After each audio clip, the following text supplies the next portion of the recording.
మయూరధ్వజుని కథ. ధర్మరాజు చేసే అశ్వమేధ యాగంలోని యాగాశ్వాన్ని వీరధర్మం పాటిస్తూ పట్టుకున్నాడు మయూరధ్వజుడనే రాజు. అతడు ధర్మాత్ముడు, అమిత పరాక్రమవంతుడు, శ్రీకృష్ణుని పరమభక్తుడు. యాగాశ్వం విడిపించడానికి మయూరధ్వజునితో యుద్ధం చేయడానికి వచ్చారు శ్రీకృష్ణార్జునులు. శ్రీకృష్ణుడు కూడా అర్జునుని ప్రార్థనపై యుద్ధం చేశాడు. భగవంతునితో యుద్ధం చేయకూడదని ఉన్న యుద్ధనీతి పాటించి ప్రతి బాణం వేసే ముందు శ్రీకృష్ణ నామస్మరణ చేస్తూ యుద్ధం చేశాడు మయూరధ్వజుడు. భక్తుల చేతిలో ఓడిపోవడం భగవంతునికి పరిపాటి. అందుకే శ్రీకృష్ణార్జునులు మయూరధ్వజును గెలవలేకపోయారు.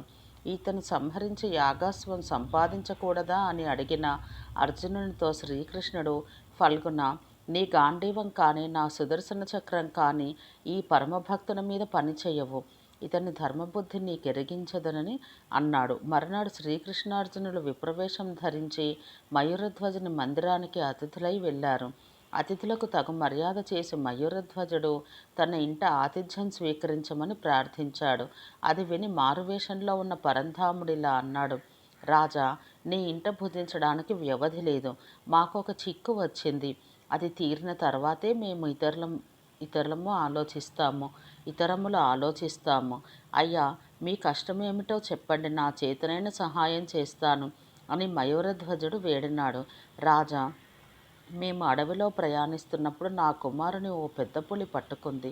ఆ పసివాడి శరీరాన్ని సగం తిన్న తర్వాత ఒక అశరీరవాణి ఇలా పలికింది, మయూరధ్వజుని శరీరంలో సగభాగం ఈ పులికి అర్పిస్తే నీ పుత్రుడు సజీవుడవుతాడు. నాకు పుత్రభిక్ష పెట్టమని నిన్ను ప్రార్థిస్తున్నాను అని సౌరి బదులిచ్చాడు. ఆహా, ఈనాటికి కదా ఈ దేహానికి సార్థకత ఏర్పడింది. ఒక పసివాడి ప్రాణాలు కాపాడడానికి ఉపయోగపడుతోంది. దీనికన్నా నేను కోరతగ్గది ఏమీ లేదు. నిస్సందేహంగా నా శరీరంలోని అర్ధభాగాన్ని తీసుకొని ఆ వ్యాఘ్రేశ్వరునికి సమర్పించండి అని అర్థించాడు మయూరధ్వజుడు. వెంటనే తన భార్యాబిడ్డలను పిలిచి తన శరీరాన్ని రెండుగా చేసి అతిథులకు ఇచ్చివేయమన్నాడు. ఏ పరమధర్మ సంరక్షణార్థమో ఏ మహత్తర కార్యానికో మయూరధ్వజుడు ఇలా చేయమని ఉంటాడని గ్రహించి ఎంతో బాధను దిగమింగుకొని మయూరధ్వజుని శరీరాన్ని ఛేదించడం మొదలుపెట్టారు. మహాశ్చర్యకరమైన ఈ త్యాగాన్ని అనిమేషులై చూస్తున్న శ్రీకృష్ణార్జునులకు ఓ వింత కనబడింది. మయూరధ్వజుని ఎడమ కన్ను నుండి కన్నీళ్లు కారుతున్నాయి. సర్వజ్ఞుడైన స్వామి అది చూసి కేవలం ఆ భక్తుని గొప్పతనం ప్రపంచానికి చాటడానికి ఇలా అన్నాడు, రాజా, బాధపడుతూ దానం ఇవ్వకూడదు. సంతోషంగా మనస్ఫూర్తిగా ఇస్తేనే అది త్యాగం అవుతుంది. ఎదుటివాడి కష్టాలు చూసి బాధపడడం దివ్యత్వం. మనని చూసి మనమే కన్నీరు కార్చడం నైత్యం. అయ్యా, నా శరీరం మనస్ఫూర్తిగానే మీకు సమర్పించాను. కానీ నా శరీరం యొక్క కుడి భాగమే పరోపకారార్థం వినియోగపడుతోంది. ఎడమభాగ శరీరం నాకు అదృష్టం లేదే అని విచారిస్తూ కన్నీరు కారుస్తోంది. మిగిలిన శరీరం దేనికి ఉపయోగించకుండానే నాశనమవుతున్నదనే నా బాధ అని అమృతవాక్కులు పలికాడు మయూరధ్వజుడు.